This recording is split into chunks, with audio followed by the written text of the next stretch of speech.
Hello students, welcome to textbook Bengali. আজ তোমাদের সাথে কিছু ইম্পর্টেন্ট কথা জাস্ট আলোচনা করার জন্যই এলাম। Basically as an SSC aspirant also তোমাদের সাথে কিছু আমার নিজস্ব অভিজ্ঞতা আমি সেটাও শেয়ার করতে চাই, যাতে নেক্সট যারা এসএসসির এক্সামগুলো দিতে যাবে বা এসএসসির এক্সামকে যারা ফেস করবে তাদের জন্য একটু হেল্পফুল হয়। তো দেখতেই পাচ্ছ আমি পেছনে আমার এসএসসির লোগো রয়েছে। যথারীতি আমি এসএসসি নিয়েই কিছু কথা বলবো, যেটা হচ্ছে আমাদের স্টাফ সিলেকশন কমিশন। এবং গত 24শে জুলাই থেকে কিন্তু স্টাফ সিলেকশন কমিশনে যে সিলেকশন পোস্ট বা আমরা যাকে বলি ফেজ 13 তার এক্সাম শুরু হয়েছে। ঝটকাটা লেগেছিল অনেক আগেই, কারণ আমরা জানি এতদিন ধরে যারা পরীক্ষা দিয়েছি টিসিএস বা টিসিএস এর যেটা সব থেকে ফেমাস প্লেস হচ্ছে তোমাদের টিসিএস গীতবিতান, সেখানেই পরীক্ষা পড়তে একদম মানে অসম্ভব ঝা চকচকে একটা জায়গা। আমি সেন্টার নিয়ে একদম পর পর্যালোচনা করব, কিছু মানে স্পেসিফিক বিষয় নিয়ে তোমরাও অবশ্যই করে তোমাদের মতামতটাও জানাবে। তো সেই সেন্টারে প্রথম দিন থেকে দেখতে পেলাম পরীক্ষার এক্সাম সেন্টারে গিয়ে এক্সাম ক্যান্সেল হয়েছে। সেখানে বিভিন্ন কারণ দেখানো হয়েছে, মেকানিক্যাল ফল্ট হয়েছে, অ্যাডমিনিস্ট্রেটিভ কিছু প্রবলেম হয়েছে, অনেক কিছু জিনিস কিন্তু তারা দেখিয়ে আসছে। তো এবার বক্তব্যটা হচ্ছে মানে এই যে ব্যাপারটা, প্রশ্নটা অনেক জায়গায় প্রশ্ন আসছে যে দেখো এখন টিসিএস এক্সাম নিচ্ছে না, এখন আমরা সবাই জেনে গেছি। যে নিচ্ছে তার যে প্র্যাকটিক্যাল ব্যাপার স্যাপার মানে কেমন কি নিচ্ছে কি হচ্ছে এখন সেটাও আমাদের কাছে সামনে পরিষ্কার হয়ে গেল। এখন বক্তব্যটা হচ্ছে তোমাদের একটা ছোট্ট জিনিস আমি শেয়ার করছি, সেটা হচ্ছে আমি একটা শর্টসেও বলেছিলাম, যেটা ইস্টার্ন রিজনের মধ্যে যারা ওয়েস্ট বেঙ্গলের ক্যান্ডিডেট আছো তাদের ঠিক কোথায় সিটটা ফেলেছে দেখো। প্রথম আমাদের দেখো তিনটে আমাদের অপশান, যখন আমরা ফর্ম ফিল আপ করি আমাদের অপশান থাকে এই জোনের মধ্যে তোমরা পরীক্ষার সেন্টার ফিল করো এবং সেই জোনেই তোমাদেরকে পড়বে। তো এর আগে ছেলেদেরকে অনেকবার বাইরে পাঠানো হয়েছে বা লোকাল এরিয়ায় খুব কম পেয়েছে, কথার কথা দিয়ে বলছি। রেলওয়েতে হতো চিরাচরিত, রেলওয়ের ক্ষেত্রে ছেলেদের বাইরে সিট পড়েছে। বাট এইবার লোকেশনগুলো তোমরা একটু দেখো, কোথায়? সিকিম, গ্যাংটক আমাদের নর্থ ইন্ডিয়াতে, তারপরে আসানসোল ওয়েস্ট বেঙ্গলের মধ্যে কোথায় সেন্টারটা দেখো। আসানসোল, বর্ধমান, দুর্গাপুর, কল্যাণী তো নেই, ছেড়েই দাও। কল্যাণীতে মানে গত 2 বছর ধরেই মনে হয় বা 1 বছর আগে থেকে সেন্টার ফেলা বন্ধ করে দিয়েছে। কলকাতা রয়েছে, এবার কলকাতার মধ্যেও কোথাও সেটাও আমি বলবো। এবং আর কি, শিলিগুড়ি রয়েছে, বোকারো। এবার ঝাড়খণ্ড চলে যাও, বোকারো, ধানবাদ, তারপরে হাজারিবাগ, জামশেদপুর, রাঁচি, বালাসোর, তারপরে তোমার রয়েছে এখানে ওড়িশার মধ্যেই ওখানে একটা বহরমপুর রয়েছে, সেই বহরমপুরের জায়গা, ভুবনেশ্বর ম্যাক্সিমাম, কটক, তারপরে তোমার রয়েছে ধেন কেনাল, এটা একটা জায়গার নাম, এবং রোরকেল্লা ওড়িশা, আন্দামান নিকোবর আইসল্যান্ড তারও কিন্তু যেটা শ্রী বিজয়পুরম সেই জায়গাটাও রয়েছে, এটা অফিসিয়াল সাইডেই রয়েছে। তো এইবার প্রত্যেকের ম্যাক্সিমাম মানে আমার কিছু বন্ধু যারা রয়েছে তাদের প্রত্যেকের সিট পড়েছে একদম রাঁচি, বালাসোর, ভুবনেশ্বর, কটক, ধানবাদ। একদম তোমাদের মধ্যেও অনেকেরটাই শুনেছি তোমাদের অনেক দূরে সেন্টার পড়েছে।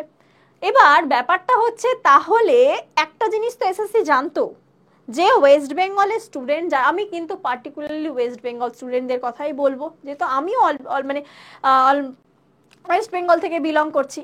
তো সেইখানে দাঁড়িয়ে যদি আমরা দেখি তাহলে যে ডিস্টেন্সটা হচ্ছে একটা এক্সাম দিতে যাওয়া যে ডিস্টেন্স, সেটা নিয়েও কিন্তু আগে কোনো রকম একটা মানে একটা বলে না নোটিফাই করা যায়, বলা যে এরকম হতে পারে, সেটা কিন্তু কেউ জানতো না। দেখো এই এত শর্ট টাইমে আমরা জানি এসএসসির লোকেশন দিয়ে দেয় যে অমুক জায়গায়, এবং তারপরে সেন্টার কিন্তু 2 থেকে 3 দিন আগে আমরা জানতে পারি যে সেই লোকেশনের কোথায় পড়েছে। তো সেই অনুযায়ীও 7 দিন আগেও তো খুব বেশি হলে হয়তো 6 দিন আগে আমরা জানতে পারি কোথায়। 6 দিনের মধ্যে সেখানে টিকিট করে সেইখানে পৌঁছানো এবং একটা পরীক্ষা দেওয়ার যে মানসিক প্রস্তুতি, সেটা কতটা হ্যাম্পার হয়েছে তার রেজাল্ট কিন্তু এইবারই আসবে। কারণ আমি লাইভ কিছু জনের কাছ থেকে শুনেছি মুখে, তারা লিটারালি বলছে যে মানে এক্সামটা যে দিতে যাব তার জন্য তো একটা প্রিপারেশন, যে আমরা প্রত্যেকেই জানি একটা ঠান্ডা মাথায় প্রিপারেশন নিয়েছি, পরীক্ষার আগের দিন চুপচাপ থাকবো, সবার মধ্যে একটা হেডেক, কিভাবে যাব, কি করে পৌঁছাবো, এবং যদিও বা পৌঁছালাম সেই সেন্টারটা কেমন হবে, কিভাবে দেব এক্সাম, এই প্রশ্নগুলো স্টুডেন্টদেরকে এতটা মেন্টাল হ্যারাস করেছে না, মানে আমি কি বলবো, আমার কাছে মানে আর কিছু বলার ভাষা নেই। এই জিনিসটা কেন করলো, কেন ওয়েস্ট বেঙ্গলের স্টুডেন্টরাই তার জন্য মানে সাক্ষী হয়ে গেল, এটা সত্যি তোমাদের যদি নিজস্ব কোনো মতামত থাকে অবশ্যই কিন্তু বলো তোমরা। আর দেখো ক্যান্ডিডেটদের মধ্যে এখানে তো ওই যে বললাম নোটিফাই করেছে, এবং এই দুটো যে ছবিটা, এটা হচ্ছে আমারই একটা বন্ধু, সে রাঁচিতে তার সেন্টার পড়েছিল, এবং এটা হচ্ছে কলকাতার একটা সেন্টার, এটার লোকেশন যদি আমি বলি, এটা খুব কলকাতার এবং কলকাতার একটা ফেমাস সেন্টার, এটা হচ্ছে রাঁচিতে, রাঁচি সেন্টার। তোমরা নিজের চোখে ডিফারেন্সটা দেখো, নিজের চোখে ডিফারেন্সটা দেখো, একটা ইনফ্রাস্ট্রাকচার দেখে বুঝতে পারছো। এছাড়াও তো তোমরা অনেক লোকেশনের ছবি অলরেডি দেখে ফেলেছো বাইরে, এটা রাঁচির একটা ইনস্টিটিউটের ছবি, এবং এটা হচ্ছে কলকাতার ফেমাস, ম্যাক্সিমাম মেয়েরা ফেস করবে, এবং সেই জায়গারই একটা ছবি, একদম সামনে থেকে দেখে বুঝতে পারছো এই লোকেশনটায় কিন্তু অনেকের পরীক্ষা পড়েছে। আশা করছি যারা তোমরা ভিডিওটা দেখবে তোমাদের মধ্যে এরকম অনেকে আছো যার পরীক্ষা সেন্টার কিন্তু এখানে পড়েছে। আমি দুটো জিনিস ডিফারেন্স বলবো, দেখো এই দুটো জায়গার যদি ডিফারেন্স আমি করি, এটা ডিস্টেন্স প্রচুর, এটাও যে খুব কাছে তা নয়। এই সেন্টারটায় পৌঁছানোর জন্য তোমাকে ওই আমি মানে পরবর্তী যারা এক্সাম সেন্টার দেবে, আমি মানে একদম 100% গ্যারেন্টি দিয়ে বলতে পারি, নেক্সট টু নেক্সট এক্সাম যারা কলকাতায় লোকেশন পড়বে তাদের এই সেন্টারটা এক্সাম পড়বে। আমি এই সেন্টার সম্পর্কে কিছু কথা বলে দিই তোমাদেরকে, যারা এই সেন্টারে পৌঁছতে চাও তারা বিধাননগর থেকে নেমে 91C এবং 217 নাম্বার বাস ধরলে তোমরা একদম এই পরীক্ষা সেন্টারের সামনে নামবে, এবং হাতে মিনিমাম 2 ঘন্টা এক্সট্রা টাইম নিয়ে যাবে, কারণ বাস রুটটা যেখান দিয়ে গেল, মানে এই রুটটা আমার জানা, তোমাদের পার্সোনালি জানা, অন্য কোনো সোর্স পেলে অবশ্যই, যারা এই শিয়ালদা রুট হয়ে যাবে বা বিধাননগর দিয়ে বা এই সাইড থেকে যারা আসবে, আমি তাদের জন্য বললাম। সেন্টারটার যা পরিস্থিতি ছিল, প্রথমত আমি ওই যে বললাম কিছু ব্যক্তিগত অভিজ্ঞতা তোমাদের সাথে শেয়ার করছি, সেটা হচ্ছে যদি এক্সাম সেন্টারটার কথা বলি, প্রথমত তো সময় মতো কোনো রকম মানে চেক ইন আমরা যেটাকে বলি, যেটাকে রিপোর্টিং টাইমে হয়, সেটা হয়নি প্রথম কথা। দেন হচ্ছে যারা ওখানে যে সমস্ত ইনভিজিলেটরটা বা যারা যখন ওই এন্ট্রিটা করছে না, তাদের মধ্যে এক তো বিন্দু মাত্র কোনো সিরিয়াসনেস কাজ করছিল না, মানে আমি বললাম তো এই জিনিসগুলো আমি দেখতে পেলাম।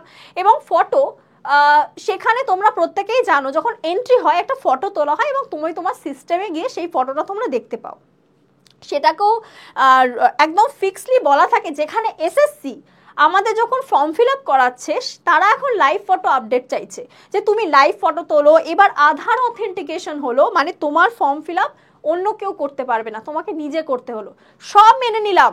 তাহলে যখন সেন্টারে গিয়ে এক্সাম দিতে ঢুকবো, তাহলে আমি যখন আমার সিস্টেমে দেখবো, সেইখানে ছবিটাও কিন্তু স্পষ্ট হওয়া উচিত ছিল, তাই নয় কি? এবার সব সেন্টারের কথা বলতে পারবো না, আমি কিন্তু কলকাতার এই সেন্টারটার কথাই পার্টিকুলারলি বলছি গেল।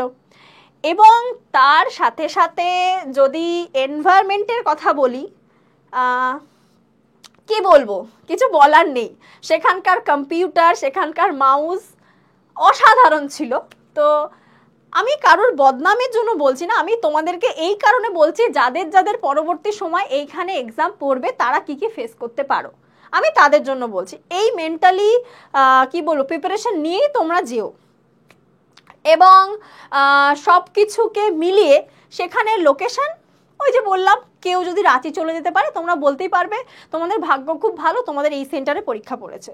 এবং রাঁচির যদি এই সেন্টারটাই দেখি, এর ইনফ্রাস্ট্রাকচার খুবই ভালো, ব্যবস্থাপনাও খুবই ভালো, সব ছিল। মানে আমাদের ওয়েস্ট বেঙ্গলেরও এই ছবিটা দেখলেও বুঝতে পারবে আমাদের পশ্চিমবঙ্গের অনেক ছেলে মেয়ের কিন্তু এখানে পরীক্ষা পড়েছে।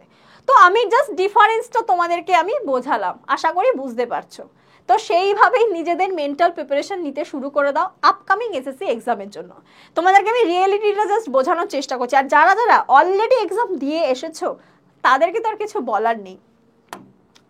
আর দেখো সব থেকে plus point, plus plus plus, এর বাইরে কি বলবো, আমরা এর আগে দেখেছি, দেখো একটা যখন টেকনিক্যাল কিছু হয়, টেকনিক্যাল গ্লিচ আসবে, সেই জিনিসটা যখন চলছে প্রবলেম আসতেই পারে, একদম বাধা ধরা কেউ মানে কথা দিয়ে দেয়নি যে কোনো সমস্যা আসবে না, কিন্তু এতটা তাই বলে আগে থেকে কি জানতো না? তার রিপোর্ট, আমরা প্রত্যেকটা জিনিস জামা কাপড় কেনার আগে গিয়েও বা কোনো কিছু কেনার আগে গিয়ে তার রেটিংটা দেখি কতটা রেটিং রয়েছে, তাহলে এসএসসি কি সেই রেটিংটা দেখেনি? এবং সব থেকে যেটা বড় পয়েন্ট, যে ওদের কতটা ক্যাপাসিটি আছে, এটা কি দেখা উচিত ছিল না এসএসসির কাছে?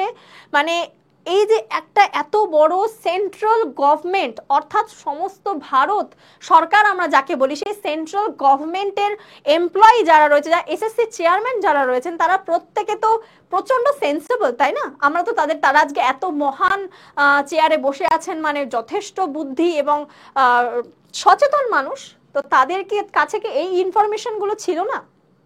সত্যি এই প্রশ্নগুলো আমরা কার কাছে গিয়ে করব? যদি একজন আমরা ওয়েস্ট বেঙ্গলের প্রার্থী হয়ে থাকে, কার কাছে গিয়ে প্রশ্নটা করব আমরা? এবং দেখো প্রথম দিনে টেকনিক্যাল ইস্যু, সব থেকে খারাপ লাগছে কি জানো তো, একটা টাকা খরচ করে যে স্টুডেন্টগুলো গেছে পরীক্ষা দিতে, শুধু আমাদের স্টেটের কথা বলবো না, বাইরের কিছু জায়গাতেও এরকম হয়েছে, তারা পরীক্ষা দিতে গেল, পরীক্ষাটা হলো না, তারপরে কবে হবে তার পরের দিন মেলে তারা জানতে পারছে। এবং তার জন্য কতটা মেন্টালি স্ট্রং থাকতে হয় বোঝো একবার। এটা চাকরির পরীক্ষা, এটা স্কুলের সেমিস্টার নয়, বা সরি কলেজের সেমিস্টার নয়, বা স্কুলের ফাইনাল অ্যানুয়াল এক্সাম নয়, এটা একটা চাকরির পরীক্ষা, একটা ছেলের মেয়ের জীবনের। আর সব থেকে প্রবলেম তো আমি বলবো মেয়েরা প্রচুর প্রবলেম ফেস করছে এই একটা কারণে, কারণ ছেলেরা তাও বন্ধু বান্ধব নিয়ে দল, অনেকে এক্সাম দিতে পারেনি, অনেকে আমার চেনা জানার মধ্যে অনেকে এক্সাম দিতে পারেনি এই লোকেশনের জন্য। এবং তোমাদের মধ্যেও এরকম অনেকেই আছো যারা হয়তো এক্সাম সেন্টার দূরে পড়া এক্সামটা দিতে পারলে না। দেখো আমরা প্রত্যেকেই জানি যে পরীক্ষাটা দিচ্ছি মানে আমি চাকরি পেয়ে যাব, এই গ্যারেন্টি আমাদেরকে কেউ দিতে পারবে না। কিন্তু এই যে চাকরির একটা পরীক্ষা দেব, এই একটা মেন্টাল কি বলবো মানসিক পরিস্থিতি তৈরি করা নিজের মধ্যে, যে আমি চাকরির পরীক্ষা দিতে যাচ্ছি, ঠিক আছে দিয়ে দেখি না। আমি তো প্রত্যেককেই তোমাদেরকে ক্লাস নিতে নিতেও বলে থাকি যে এই যে এক্সাম ফোবিয়া, এটাকেও সরাতে হয়, যে এক্সাম সেন্টারে যাওয়া, এক্সাম পেপারটাকে ফেস করা, এগুলো কিন্তু করাটা খুব দরকার। তো সেটাও অনেকে করতে পারলো না। রাজ্য সরকারের কথা তো আমি ছেড়েই দিলাম, আমাদের রাজ্যে যা পরীক্ষা হচ্ছে কি হচ্ছে সব কেস তোমরা সামনেই দেখতে পাচ্ছ। তো কেন্দ্রীয় সরকার কিন্তু পশ্চিমবঙ্গ ছেলে মেয়েদের কাছে একটা অন্যতম কঠিন বা কি বলবো শক্ত একটা ভরসার জায়গা ছিল, তো সেখানেও এই পরিস্থিতি। এখানে আমাদের যেই নোটিশগুলো দিয়েছে দেখতেই পাচ্ছ, প্রথম দিনের কেস, সেখানে এক্সাম ক্যান্সেল করে দিল। কারা করলো? যে এক্সাম কন্ডাক্ট করছে। তোমাদের আমি এবার সব থেকে ইম্পর্টেন্ট জিনিস যেটা হচ্ছে এই যে টিসিএস, যে আমাদের এতদিন অব্দি এসএসসির এক্সামটা নিয়েছে, আর এই যে নতুন যেই কোম্পানি যে নিয়েছে, সত্যি কথা বলতে জানো তো কি বলে না, যত গুড় তত মিষ্টি, বা যত চিনি তত মিষ্টি, কথাটা সত্যি আজ মানে সঠিক খেটে গেল। কারণ এই যে কোম্পানি, যে টেন্ডারটার গল্প হয়েছে, সেই টেন্ডার কিন্তু মানে কথা মতো নাকি যে কোম্পানি কম টাকায় করাবে তাকেই দেওয়া হবে। তো মানে টিসিএস এর থেকে হাফ টাকা, মানে ভাবো সে হাফ টাকায় টেন্ডার পেয়েছে, তো ওরাও বলতেই পারে, মানে ওরা এতক্ষণ বদনাম সহ্য করছে, তারপরে এবার বলতেই পারে যে আমরা তো কম টাকা নিয়েছি, আর কত কিছু আশা করছো। প্রশ্নটা আবার আসছে, এসএসসি জেনে শুনে আজকে কোন টাকার, ছেলেমেয়েরা তো মেয়েদের কথা নয় মানলাম যে সমস্ত মেয়েদের এসএসসিতে ফর্ম ফিল আপ ফ্রি, ছেলেদের ক্যাটাগরি ছাড়া কিন্তু কারোর ফ্রি নয়, তারা যথারীতি টাকা দিয়ে ফর্ম ফিল আপ করছে। সিলেকশন পোস্টে পার পোস্টের জন্য আলাদা আলাদা করে টাকা দিতে হয়েছে। তাহলে কেন? এখানে টাকা পয়সার সাথে কম্প্রোমাইজের কিছু ব্যাপার ছিল কি? যেটাও তোমাদের কাছে আমার প্রশ্ন থাকলো। এইবার আমি কিছু পার্টিকুলার জিনিসের ক্ষেত্রে আমি একটা ডিফারেন্স করছি। যদি দেখি আমি সিকিউরিটি, প্রথমে আমি দেখি সিকিউরিটি ম্যানেজমেন্টের ক্ষেত্রে টিসিএস টপ নাম্বারই ছিল, আমি তো বলবো। কারণ আমাদের জানো এখানে যদি আমি সিকিউরিটির ক্ষেত্রে দেখি আমি জিরো বলবো, জিরো, আমি মার্কিংও করবো না।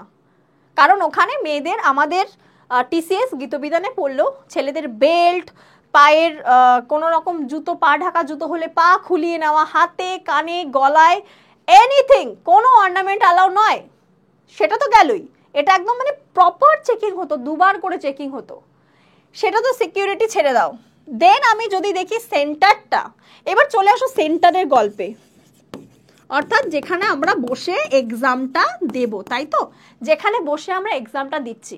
হ্যাঁ, টিসিএস গীতবিতান প্রচুর ছেলে মেয়েকে একসঙ্গে বসিয়ে পরীক্ষা নিতে পারতো, এবং সেটার জন্য কিছু সেন্টার ছাড়া, আমাদের ওয়েস্ট বেঙ্গলে কিছু জায়গা ছাড়া বাকিগুলো কিন্তু ওয়েল সেটেলড এবং বেশ ভালোই, খারাপ নয়। মানে তুমি এটা কমপ্লেন কখনোই খুব একটা পাবে না, কারেন্ট চলে গেছে। আমি আমার ওই কলকাতার যে সেন্টারটা দেখলাম, পুরো ম্যাক্সিমাম এক্সামের সময় কারেন্ট চলে গেছিল, কিন্তু তোমার সিস্টেমের মধ্যে কারেন্ট ছিল, বাট তোমার ফ্যান পাখা লাইট কিচ্ছু চলবে না, ঠিক আছে, ওগুলো টোটালটাই বন্ধ ছিল, কারেন্ট অফ তো ওটাও অফ, এসি তো দূরস্থ। আচ্ছা, তারপরে এই যে এক্সাম সেন্টার, যেটার কথা বলছি, যেখানে বসে তুমি পরীক্ষা দেবে মাথা ঠান্ডা করে, বাবা মা বলে দেয় যে মাথা ঠান্ডা করে পরীক্ষা দিস, সেই মাথাটা ঠান্ডায় যদি তুমি করতে না পারো, ভালো পরীক্ষার কোথা থেকে আসবে? আর এখানের ক্ষেত্রে যদি বলে দাও, আমি শেখানো, আমি কিছু সেন্টার আমি জানি, আমি ওয়েস্ট বেঙ্গলের বেসিসেই বলছি, 2-3টের কথা আমার কাছে এসেছে, তো সেই সেন্টারে আমি মানে কিছু রেটিং আউট অফ 5, তুমি যদি বলো আউট অফ 5 2 রেটিং দেবো আমি একে, আউট অফ 5 2 দেবো একে রেটিংয়ে, সেখানে এক্সাম সেন্টার গেল। এবার এক্সাম সেন্টার নিয়ে তো বলা হয়ে গেল, এইবার সব থেকে ইম্পর্টেন্ট জিনিস সেটা হচ্ছে কোয়েশ্চেন প্যাটার্ন। এতদিন ধরে আমরা যা পরীক্ষা দিয়েছি সেখানে এক ধরনের কোয়েশ্চেন প্যাটার্ন কিন্তু আমরা দেখে এসেছি, তাই না? এতদিন ধরে যা আমরা পরীক্ষা দিয়েছি সেখানে কিন্তু একরকম কোয়েশ্চেন দেখে এসেছি। এইবার এডিকুইটি কিন্তু আমাদের নতুন চমক দিয়েছে, সেটা কি জানো? এডিকুইটি কিন্তু আমাদের একটা নতুন চমক দিয়েছে, কিভাবে বলো তো?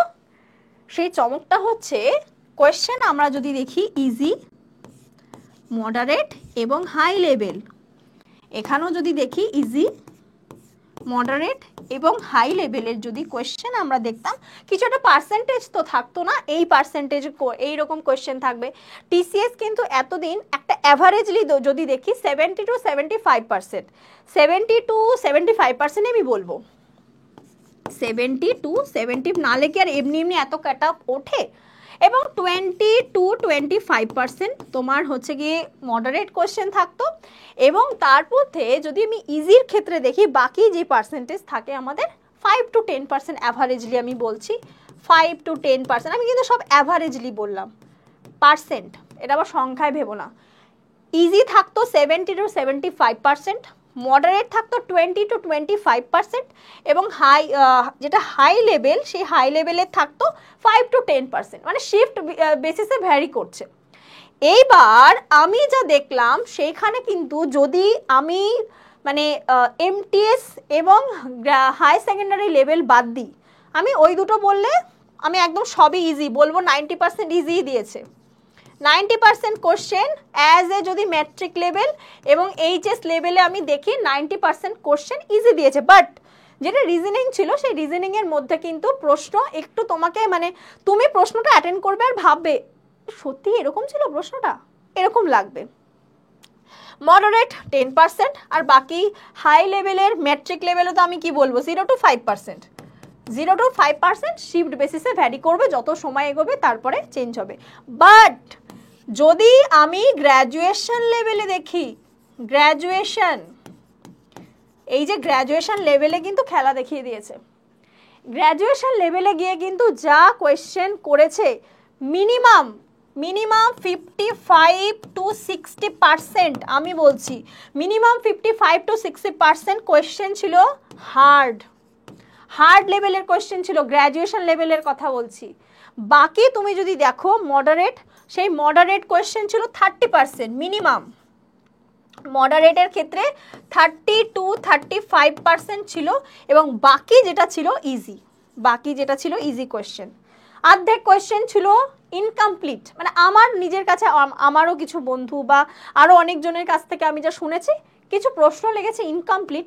এবং সব থেকে বড় ব্যাপার যেটা ফেস করতে হবে তোমাদেরকে, সেটা হচ্ছে যেটা নতুন ইন্টারফেস হয়েছে না তোমাদের, কোথায় আমি দেখাবো, সেখানে যদি বলি এই এডিকুইটি যে নতুন ইন্টারফেস হয়েছে, তুমি কম্পিউটার স্ক্রিনটা খুললে যেটা দেখতে পাবে এই পাশে সেই মার্কিং, তুমি কটা প্রশ্ন করছো কটা করছো না সেটা দেখা যাবে। এবং এই সাইডটা না এতটাই চওড়া করে দিয়েছে, এখানে যে প্রশ্নগুলো সেই প্রশ্ন অর্ধেকটাই কাটা পড়ে যাচ্ছে, যে কারণে তোমাকে মাউস দিয়ে স্ক্রল করে করে দেখতে হবে, যে কারণে কিন্তু তোমার সময় যাবে। এটা হবে, হ্যাঁ অবভিয়াসলি নতুন ইন্টারফেসে মক দিতে দিতে তোমার স্পিড বাড়বে, বাট এটুকু কিন্তু তোমাকে ফেস করতে হবে, আমি আগে থেকেই বলে দিলাম। অ্যাজ ইফ তুমি যদি গ্র্যাজুয়েশন লেভেলের এক্সামে দিতে যাও, এবং অবশ্যই এইচএস লেভেলও ছিল, প্রশ্নগুলো বড় বড় জিকে জিএস এর। এবার ছোট্ট করে কিছু আলোচনা তোমাদের প্রশ্ন নিয়ে বলে দিয়ে যাই, হালকা সাজেশন। সেটা হচ্ছে কিন্তু জিকে জিএস এর ক্ষেত্রে তোমার রিজনিং ওয়ান লাইনার হলো এতদিন চিরাচরিত যেই যেই প্রশ্নগুলো এসে থাকতো, যেই টপিক যে প্যাটার্ন ফলো করতো সেটা কিন্তু ফলো করেনি, ফার্স্টেই বলছি। এবং সেকেন্ডে যেই প্রশ্নগুলো তোমরা ফেস করবে সেগুলোর কিন্তু অপশন বেসড প্রশ্ন, অর্থাৎ তোমাকে কোনো একটা স্কিমের কথা বললো, সেই স্কিমটা কোন কোন জিনিসকে ফলো করছে সেই অপশনগুলো দেবে, এবং তোমাকে সেখান থেকে একটা উত্তর কেন এটা অপশন এইভাবে ছিল, ধরো 3টে পয়েন্ট দেওয়া আছে যে এই স্কিমের আন্ডারে এইটা এটা এটা ফলো করে, অ্যান্সারে গিয়ে তোমাকে বলতে হবে 1 এবং 2, নাকি 3টেই, নাকি শুধু একটা, নাকি শুধু দুটো, এরকম করে প্রচুর প্রশ্ন ছিল। দেন তোমার বাম দিক এবং ডান দিক মেলানো, যেটা কিন্তু জিকে জিএসে এত বেশি পরিমাণে দেখা যেত না। ইংলিশের কোয়েশ্চেনও এক একটা ভয়েস ন্যারেশন কিন্তু অনেক বড় বড় ছিল, আমি গ্র্যাজুয়েশনের ক্ষেত্রে বলছি, কম্পাউন্ড সেন্টেন্সে কিন্তু ন্যারেশন ভয়েস এগুলোই দিয়েছিল। তো এটা যদি গ্র্যাজুয়েশন লেভেলের হয়ে থাকে সিজিএল এর ক্ষেত্রেও কিন্তু তোমরা এগুলো ফেস করবে। তো আমি তোমাদের জন্য একটা ছোট্ট সাজেশন বলতে পারো, সেটা হচ্ছে যারা যারা এই ফেজের এক্সাম দাওনি কিন্তু এসএসসির এক্সাম দেবে, তারা প্রত্যেকে আমাদের এই টেক্সট বুকেই রয়েছে, টেক্সট বুকের অ্যাপ রয়েছে, সেই টেক্সট বুক অ্যাপের মধ্যে গিয়ে কিন্তু তোমরা মক টেস্টের নতুন ইন্টারফেস যা এসছে এবং সিলেকশন পোস্টের যা যা প্রশ্ন তোমরা দেখতে পাবে সবগুলোকে একবার দেখো, বোঝো যে কীরকম কী টাইপ হতে চলেছে।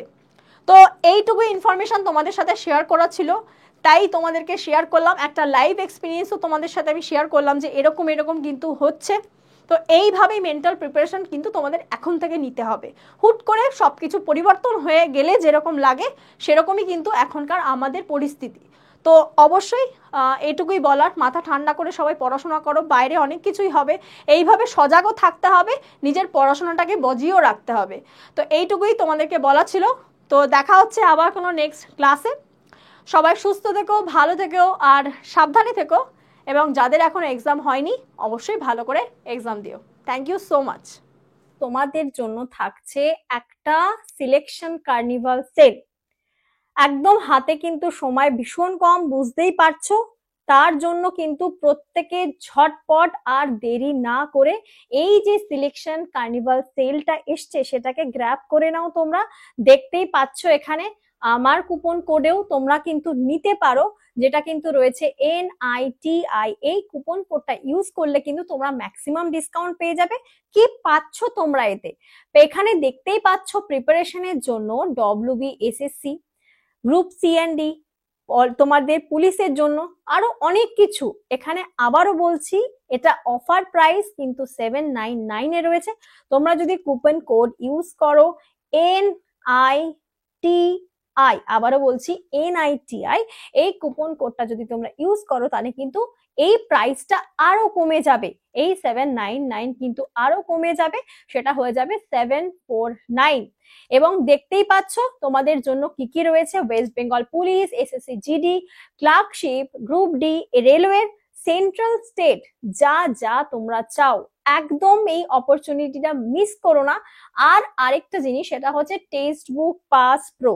এই যে টেক্সট বুক পাস প্রো, এটাও কিন্তু সম্পূর্ণ বিনামূল্যে পেয়ে যাচ্ছ। যদি মনে করো তোমরা কেউ ব্যাচটা নিতে চাও, 7557050299 এই নাম্বারে হোয়াটসঅ্যাপ করো, তো তোমরা আমার সাথে যোগাযোগ করে নিতে পারবে। কোনো রকম কোয়ারিজ হলেও কিন্তু তোমরা এই নাম্বারে আমার সাথে যোগাযোগ করতে পারো। এবং অবশ্যই আবার বলছি, এটা কিন্তু 12 মাসের, অর্থাৎ যারা যারা সিরিয়াস স্টুডেন্ট আছো, সবার কথা বলবো না, যারা সিরিয়াস স্টুডেন্ট আছো একদম এই অপরচুনিটিটা কিন্তু গ্র্যাব করে নাও।